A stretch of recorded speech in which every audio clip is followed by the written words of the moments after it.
Ésaïe chapitre 2. Prophétie d'Ésaïe, fils d'Amo, sur Juda et Jérusalem. Il arrivera, dans la suite des temps, que la montagne de la maison de l'Éternel sera fondée sur le sommet des montagnes, qu'elle s'élèvera par-dessus les collines, et que toutes les nations y afflueront. Des peuples s'y rendront en foule, et diront, venez, et montons à la montagne de l'Éternel, à la maison du Dieu de Jacob, afin qu'il nous enseigne ses voies, et que nous marchions dans ses sentiers. Car de Sion sortira la loi, et de Jérusalem la parole de l'Éternel.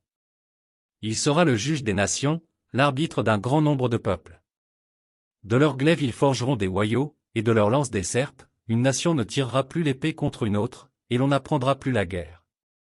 Maison de Jacob, venez, et marchons à la lumière de l'Éternel.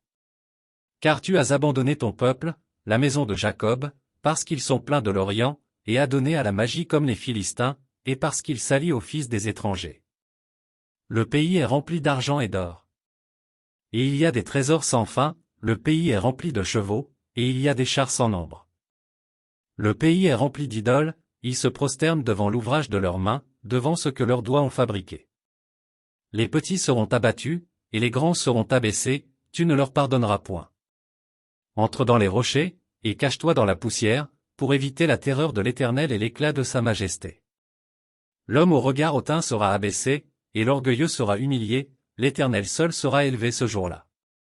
Car il y a un jour pour l'Éternel des armées contre tout homme orgueilleux et hautain, contre quiconque s'élève, afin qu'il soit abaissé.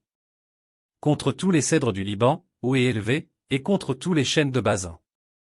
Contre toutes les hautes montagnes, et contre toutes les collines élevées. Contre toutes les hautes tours, et contre toutes les murailles fortifiées.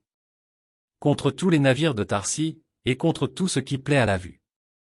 L'homme orgueilleux sera humilié, et le hautain sera abaissé, l'Éternel seul sera élevé ce jour-là.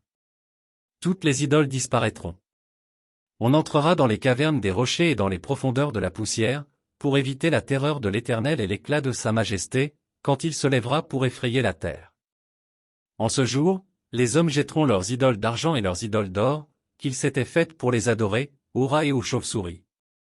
Et ils entreront dans les fentes des rochers et dans les creux des pierres, pour éviter la terreur de l'Éternel et l'éclat de sa majesté, quand il se lèvera pour effrayer la terre. Cessez de vous confier en l'homme, dans les narines duquel il n'y a qu'un souffle, car de quelle valeur est-il ?